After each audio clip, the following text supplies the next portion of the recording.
Guten Tag, Akademische Kraken, et bienvenue dans cette nouvelle pause à fin de Good Manufacturing Podcast.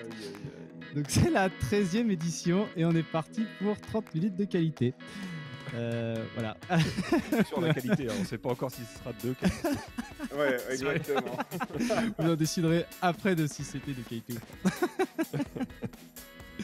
Alors, voilà, Guten Tag, Akademische Kraken, c'est bonjour les académiciens poulpes en allemand. Merci, on avait compris. Enfin, peut-être qu'il y en avait qui n'avaient pas compris. Mais... Bah voilà, maintenant vous savez ce que ça veut dire. Bon, comment ça va aujourd'hui? Donc, ça va bien, écoute. Ça va. Ouais. T'es pas très bronzé. Vous êtes pas trop bronzés en fait les deux. Ah ouais, on se protège. Hein. Attention à sa peau. Ouais. Moi, j'avais pas de soleil, j'avais de la neige. J'ai plein de soleil. Bon, alors la semaine dernière, on a fait une sortie de piste pour parler de vide de ligne, mais ça nous intéresse que moyennement. Déviation. Ouais.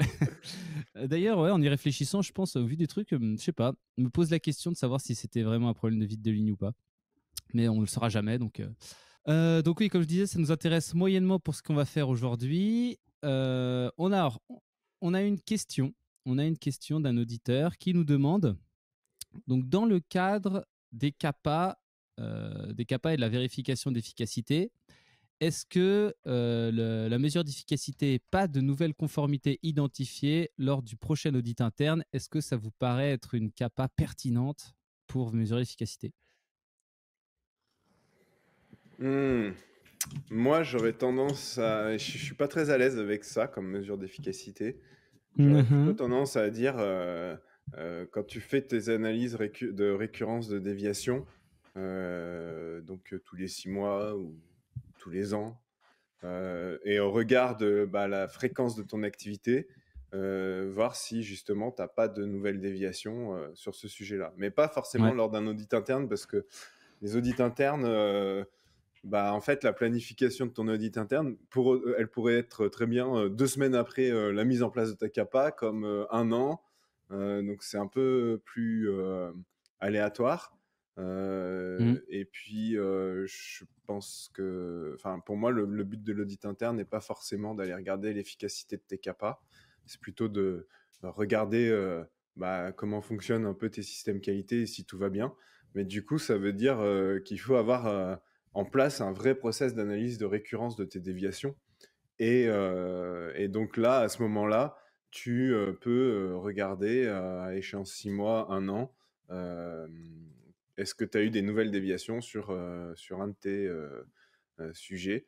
Et je pense qu'il faut aussi accepter qu'on ne mette pas de contrôle de l'efficacité de CAPA sur 100% des déviations, des CAPA et 100% des déviations.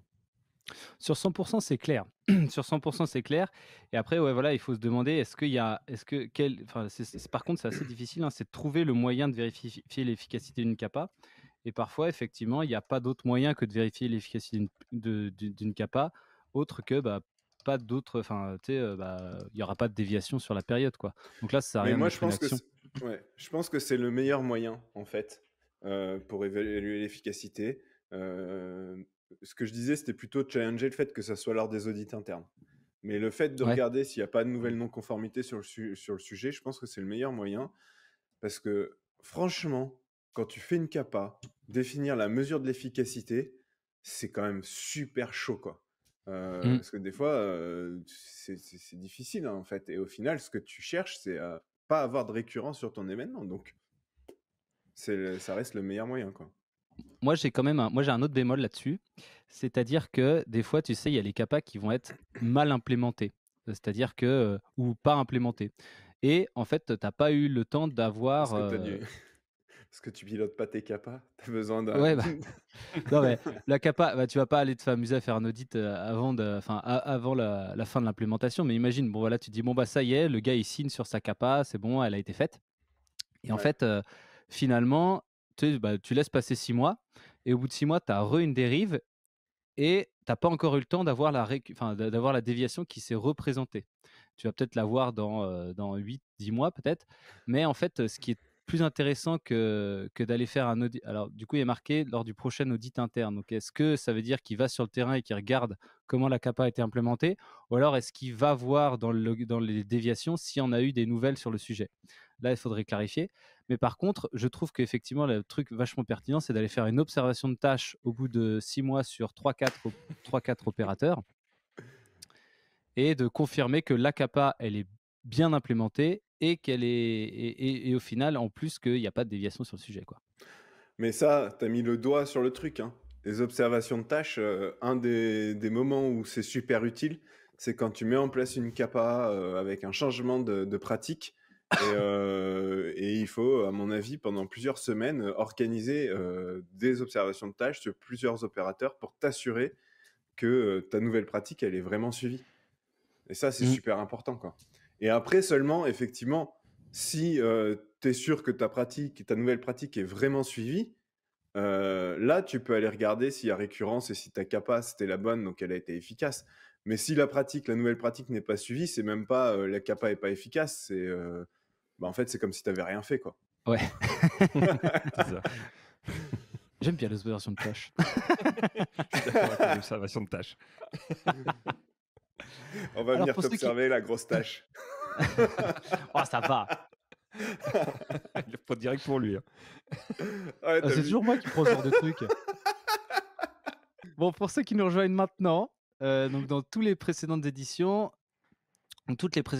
sont disponibles sur le site du podcast et sur YouTube. Hein, parce que j'ai eu des questions comme quoi des gens ils voulaient essayer de retrouver les lives, etc. Donc tous les directs sont disponibles sur YouTube à l'adresse qui est dans le machin. Dans le chat. Et tous les podcasts. Et donc c'est aussi en podcast, donc vous pouvez l'écouter dans votre voiture et tout ça.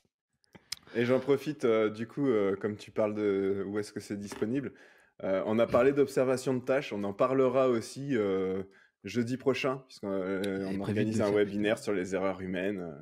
Et donc, on parlera des observations de tâches, entre autres. Hein. Donc, je vais mettre le lien aussi dans le chat pour ceux qui veulent s'inscrire à ce webinaire. C'est complètement gratuit et on va présenter l'approche de traitement des erreurs humaines. C'est trop bien, on va se marrer. Donc, on a terminé l'évaluation. Donc, dans l'épisode précédent, on a terminé l'évaluation et on est à un tournant de notre histoire de déviation. Donc là, pour le paquet est emballé et pesé et maintenant, il faut l'envoyer. Bon, c'est une très mauvaise métaphore, mais j'ai trouvé que ça. Le vin est tiré, il faut le boire. Et donc, avant d'aller plus loin, j'aimerais qu'on parle un petit peu d'organisation parce que c'est à ce stade, c'est un truc qui nous pose pas mal de problèmes sur les sites. Enfin, pas mal de problèmes. C'est là où tu vas commencer ton investigation, en fait. Voilà, c'est ça. Et c'est là où on tourne autour de pas mal de pots. Donc, Arnaud, Arnaud alors, ou Romain, hein, donc est-ce que vous pouvez me dire de quoi on parle exactement quand on parle d'organisation des déviations et des problèmes? Bon, déjà, d'organisation des déviations. On parle des rôles et responsabilités, quoi. Qui c'est qui fait quoi? Exactement.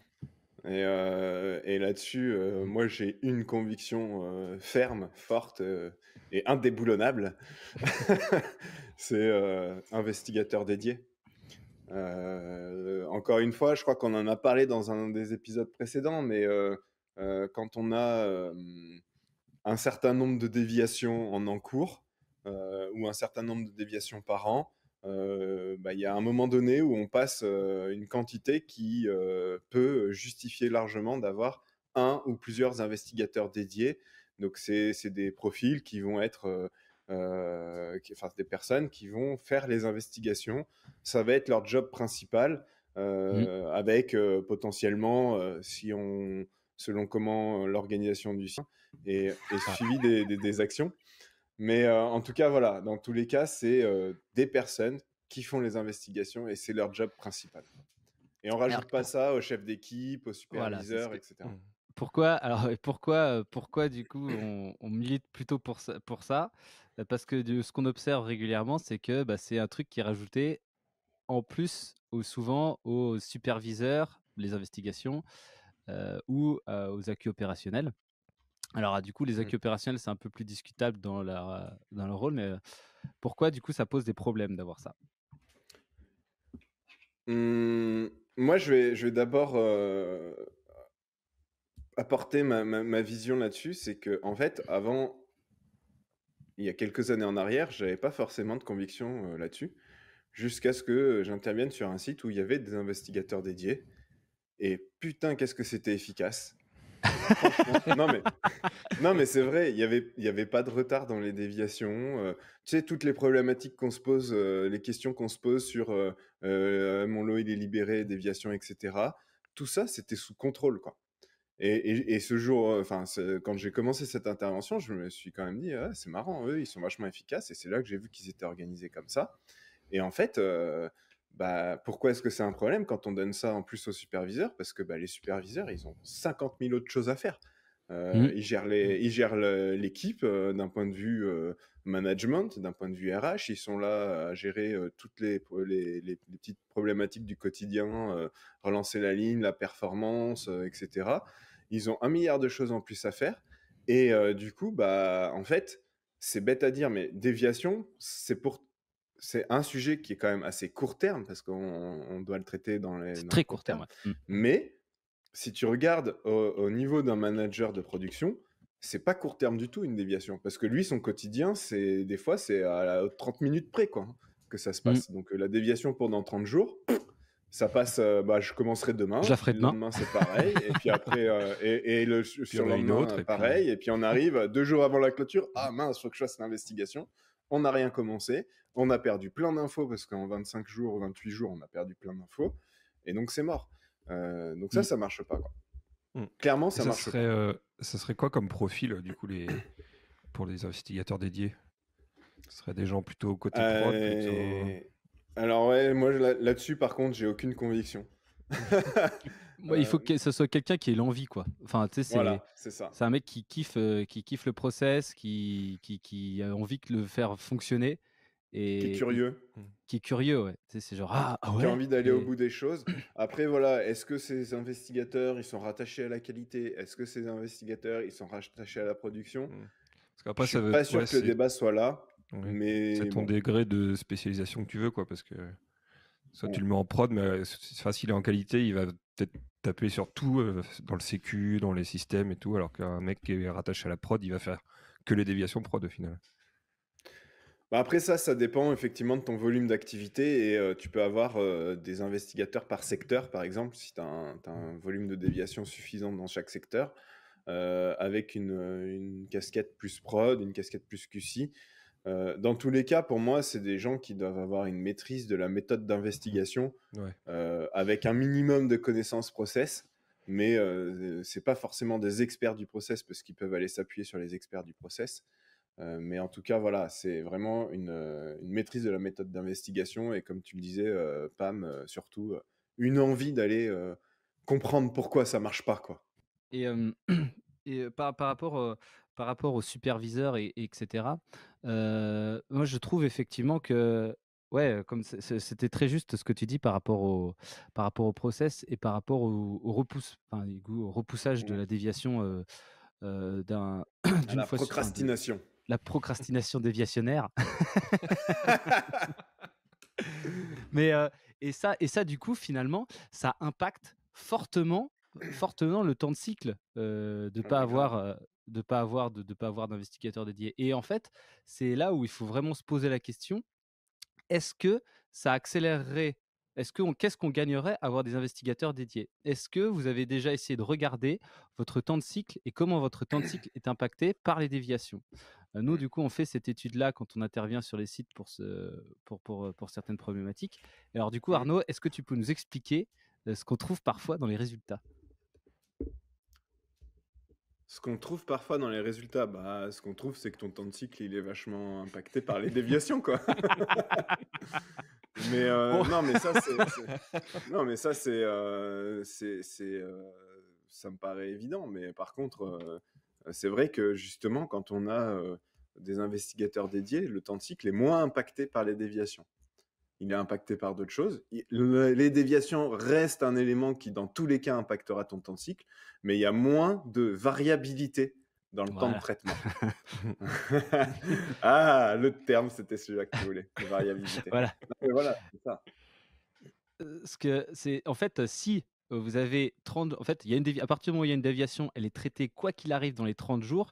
Ça veut dire que pour la supply, c'est ultra confortable. C'est-à-dire que voilà, elle peut prédire à n'importe quelle étape du produit. C'est pas genre, ouais, il y a une déviation sur la fab, c'est bon, ça devrait être réglé plus ou moins avec le temps de conditionnement. Par contre, s'il y a une déviation sur le conditionnement secondaire, tout peut arriver. Là, c'est OK, il y a une Ouais. déviation sur le conditionnement secondaire, bah, vous prenez plus 30 jours, point, terminé. Et en fait, du coup, c'est ultra confortable pour les camions, pour les clients, et cetera. Il y a plus de coups de téléphone insupportables de la enfin insupportable, incessant de la Ouais. ouais, c'est insupportable, mais en fait pour les 2, hein, de Mais oui. savoir: «Ah mon lot, quand est-ce qu'il arrive? Le camion est sur le quai, traite pour la déviation, vite, vite, vite». Et finalement, on fait ce que j'appelle la merde de dernière minute où bah, on met un truc du genre pas d'impact, cause erreur humaine, reformation opérateur, hop là, et ça, du coup, effectivement, Sensibilisation, s'il te plaît. 10 minutes, 10 Hop minutes là, clôturées, rondement ça part dans le mené. camion. Le produit, là, il est sûr, de toute façon, l'impact a été réglé, ça c'est sûr. Mais c'est plutôt pour la cause où là, bah, du coup, on est un peu léger.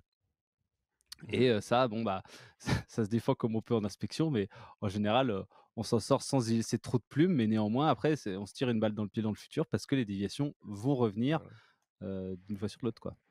Donc cette maîtrise de la variabilité de temps de cycle, c'est quelque chose qui est quand même essentiel, essentiel, essentiel bah, pour le quotidien et surtout enfin, je trouve, hein, pour la qualité de vie au travail des personnes qui travaillent dans les Ouais. services.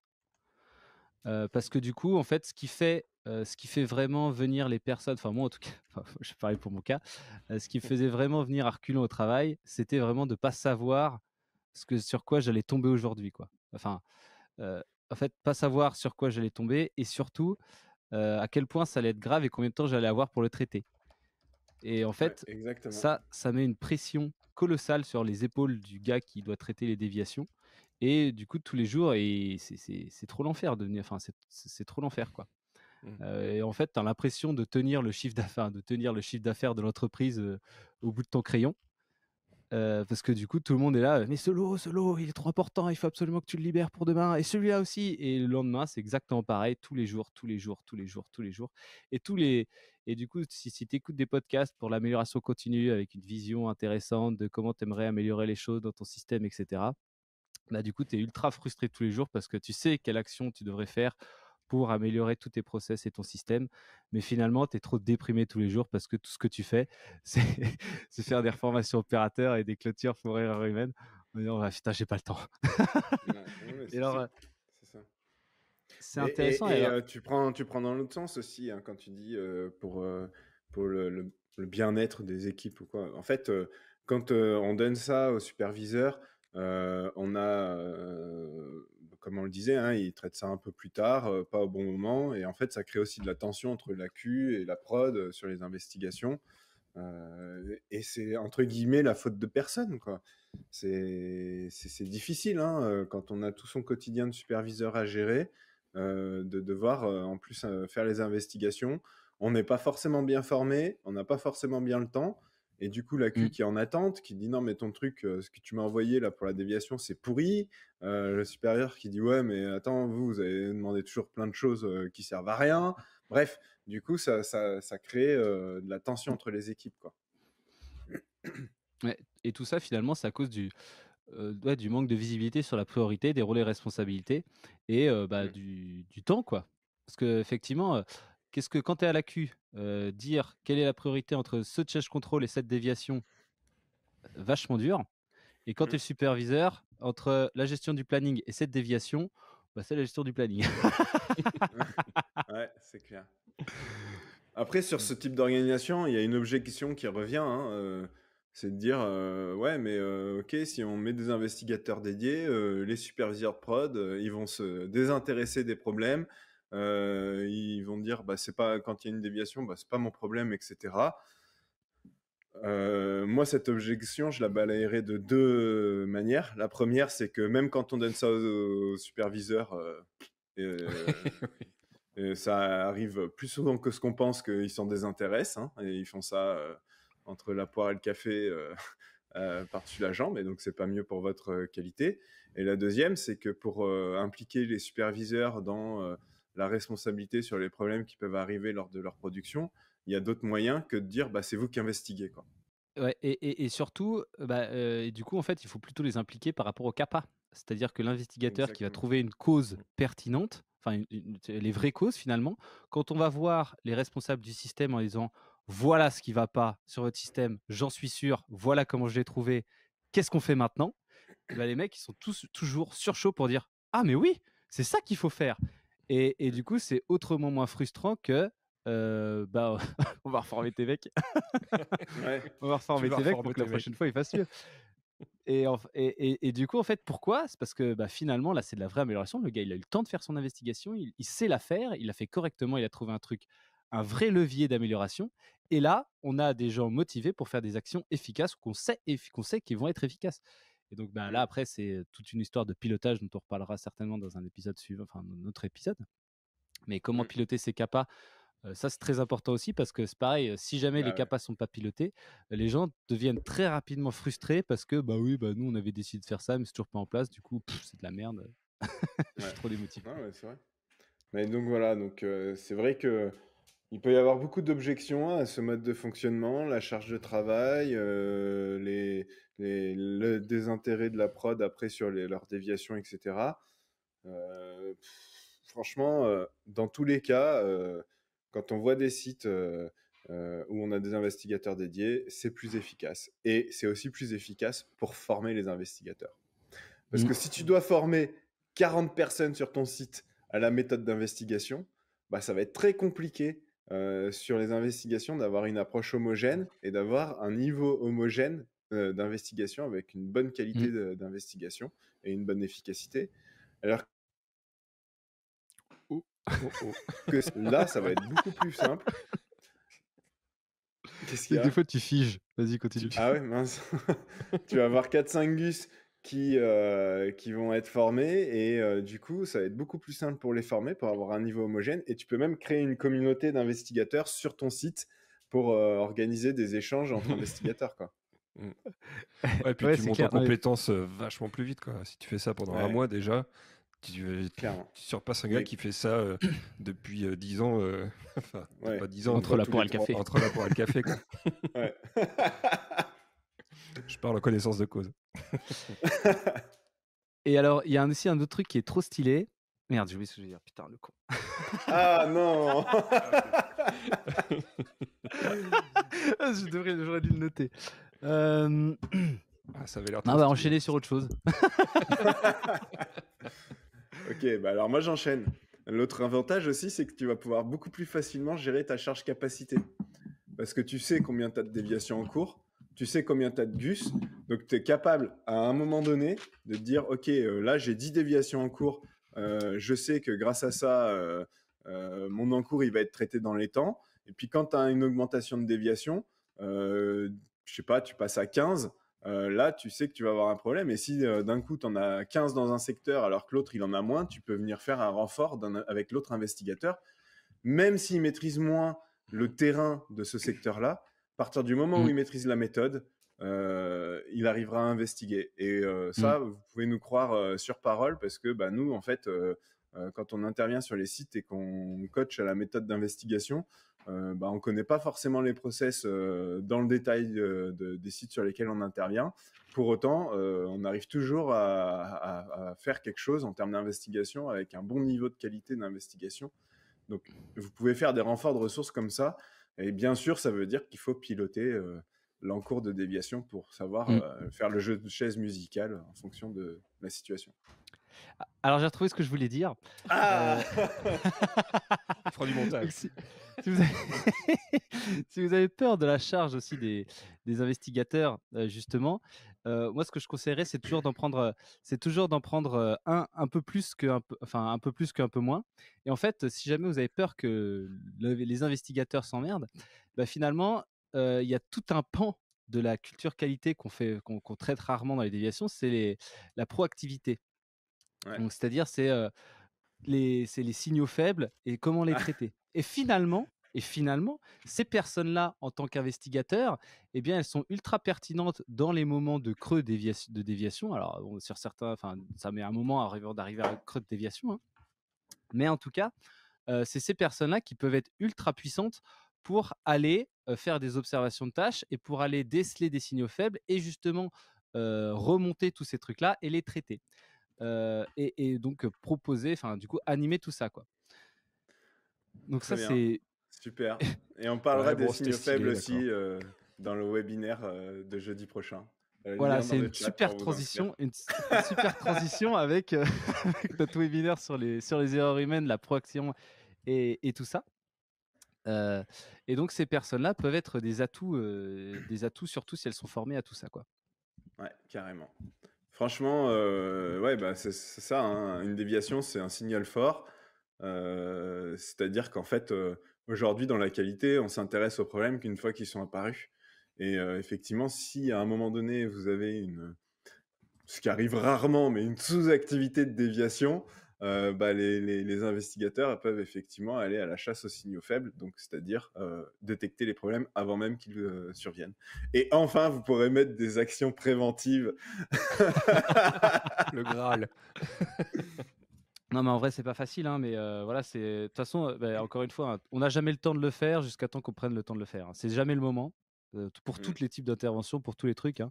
C'est jamais le moment, on a toujours la tête sous l'eau, mais au bout d'un moment, il faut toujours se dire: «Bon, maintenant, on va faire ce truc-là» et c'est ça qui va nous donner un peu de temps pour plus tard. Enfin, c'est vraiment ça qui va faire qu'on va pouvoir avoir le temps dans le futur, quoi. Mm. Carrément. Il y a un autre truc sur l'organisation qu'on n'a pas parlé, c'est toutes ces petites réunions, enfin, toutes ces petites réunions. Parce qu'on n'arrête pas de dire: «Ouais, il faut faire ça collégialement, ouais, il faut» enfin, et cetera. Donc c'est Ah ouais, t'as toutes ces raison. petites réunions Super important. dont on parle régulièrement. Donc pour les déviations en plus, ça, c'est vraiment un sujet qui est quotidien et donc là, c'est vraiment important d'en parler tous les jours. Mais donc là, il faut vraiment définir le public cible et Et, définir, bah, voilà, des points de pilotage par secteur. Et ça doit être vraiment intégré. Et ça va vraiment, pareil, hein, mettre de l'huile dans les rouages de votre process. Ces petites réunions courtes où, justement, on discute pas le bout de gras, on prend vraiment que des décisions et on lève les points de blocage. ouais. Mais justement, c'est important parce que l'organisation, ça a un impact là-dessus. Si on dit que dans votre organisation, les investigateurs, ça peut être les superviseurs, les chefs d'équipe, blablabla, dès que vous allez vouloir organiser ce point de pilotage quotidien sur faire avancer les sujets ou le point de décision sur est-ce que c'est une déviation ou pas, vous allez devoir réunir 15, 20 gus. Là où, en fait, si vous avez une organisation avec des investigateurs dédiés et le parallèle au niveau AQ, vous allez réunir 4-5 gars et ça va être beaucoup plus efficace en termes de décision et d'efficacité sur ces points de pilotage, quoi. Et les gens auront Exactement. moins l'impression d'être là pour rien, quoi. Mm. Et les choses auront avancé d'un jour sur l'autre, quoi. Et Exactement. ça, c'est ultra intéressant. Quoi d'autre quoi d'autre Qu'est-ce qu'on a d'autre sur le... Ah oui, on a aussi, bah voilà, hein, parce que l'investigateur, bah, il doit avoir en général un binôme AQ. Mm. À moins que ce soit l'AQ lui-même, auquel cas ça doit être. Enfin, là, du coup, c'est intéressant, mais Oui, Bah, il y a quand même ou un aussi un binôme, expert. hein, parce que Ouais. Mm. ouais, si c'est l'AQ qui est investigateur, peut-être que là, l'approbateur, ça sera quelqu'un qui libère les lots. Mm. Mais oui, il y a un binôme AQ dans tous les cas en face pour approuver les investigations, pour revoir, etc. Pour préparer tout ce qui... Enfin, s'assurer que tout est prêt et OK avec bah, les attendus. Mais il y Et a aussi un surtout, autre sujet, ouais, c'est qui c'est qui est process owner? Qui est voilà, process surtout, owner? déjà que ça se passe de la façon dont ça doit se passer, mais surtout aussi que c'est compréhensible. Parce que ça, c'est Mm. pareil. On peut aussi être aussi fort soit-on. Il faut toujours essayer de se faire relire par quelqu'un et que quelqu'un ait en tête l'attendu pour dire oh putain, j'ai rien compris. Ou alors ah, ouais, c'est bon, je sais, c'est clair, c'est classe. Et c'est Et là où il faut que ton approbateur, limite, il ait moins de connaissances terrain et process que toi. Parce que bah, faut bien comprendre qu'à un moment donné, ton rapport, il va être lu par un inspecteur, par exemple.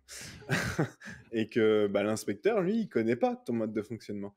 Et dans la description de ta déviation, tu as besoin de décrire quel est le mode de fonctionnement normal et où est-ce que ça dérive pour que ce soit autoporteur. Mmh, mmh, mmh, mmh.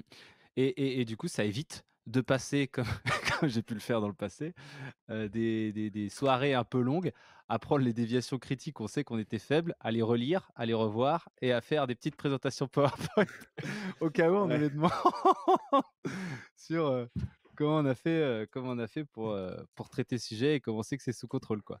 Parce que le Ça, tu rapport, rigoles, mais 2 c'est ans vrai plus que tard.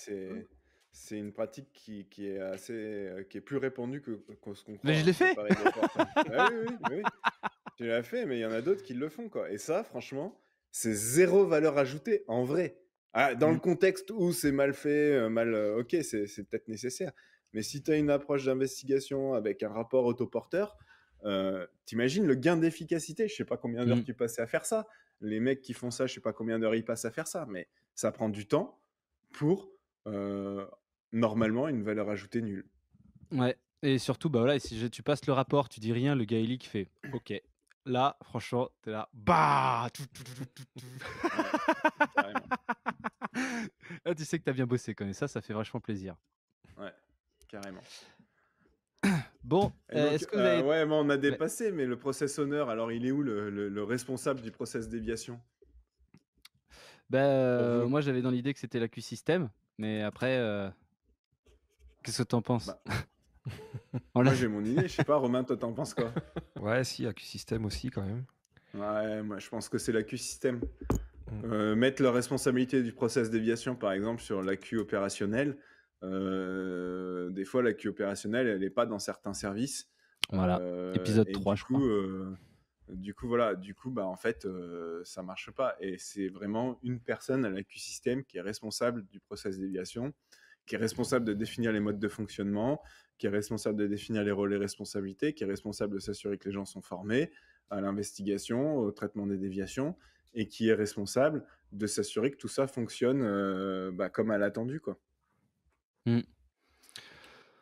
Donc là, il faut s'adresser quand même à tous les responsables assurance qualité des sites. Si jamais c'est pas une fatalité finalement, l'organisation et il y a des moyens de montrer il y a des moyens de montrer qu'on aurait beaucoup à gagner à changer notre organisation. Alors c'est toujours un truc un peu difficile à lancer, mais c'est vraiment un confort pour les équipes, surtout, quand il y a des gros turnovers et quand, il y a vraiment beaucoup de tension et cetera.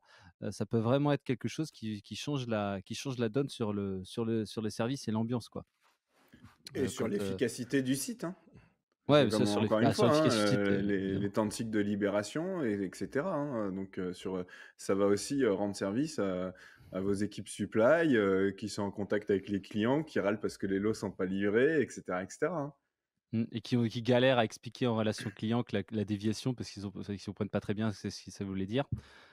Mm. Enfin, ça c'est pareil aussi, c'est quand c'est 2 personnes différentes qui ont, bah, voilà, encore une fois, hein, celui qui a rédigé l'investigation et celui qui la présente, enfin, des fois, c'est 2 personnes différentes et là, Ouais. c'est pas catastrophique, mais c'est un risque, quoi. Moi, je pense qu'il faut pas hésiter à essayer de changer. C'est vraiment intéressant et puis, bah, à partir du moment où dans un service, il y a 20 déviations par mois, ça vaut le coup de mettre un investigateur dédié, ça fait une par jour travaillé, hein. Donc ça vaut vraiment le Ouais, coup ça dépend des sites, hein, parce qu'il y a sur certains sites avec des process un peu compliqués où on a plus facilement des choses complexes à investiguer, même en dessous de 20, des fois ça peut valoir le coup. hein. Ouais, voilà, Mais, mais là, c'est un chiffre intéressant de dire, voilà, Oui. enfin, 20 en fait, 20, c'est pas un énorme chiffre, quoi, hein. Ouais, C'est ça que je ouais. voulais dire par là. Ça fait 240 déviations par an, quoi. Et on gagnerait, et du coup, en général, quand t'en mets un, tu mets un backup, donc t'en mets 2, c'est toujours bien. Ouais. Et après, du coup, ils vont faire du coup de l'anticipation, etc. Donc là, il y a tous les liens dans le chat. Si vous voulez aller retrouver les anciens épisodes, si vous voulez participer au webinaire, si vous voulez participer au bootcamp, si vous voulez, enfin bon, voilà, on fait plein de trucs. Donc n'hésitez pas à nous contacter pour nous poser des questions, etc. Et on se retrouve bientôt pour un prochain épisode. Allez, merci tout à le monde. tous.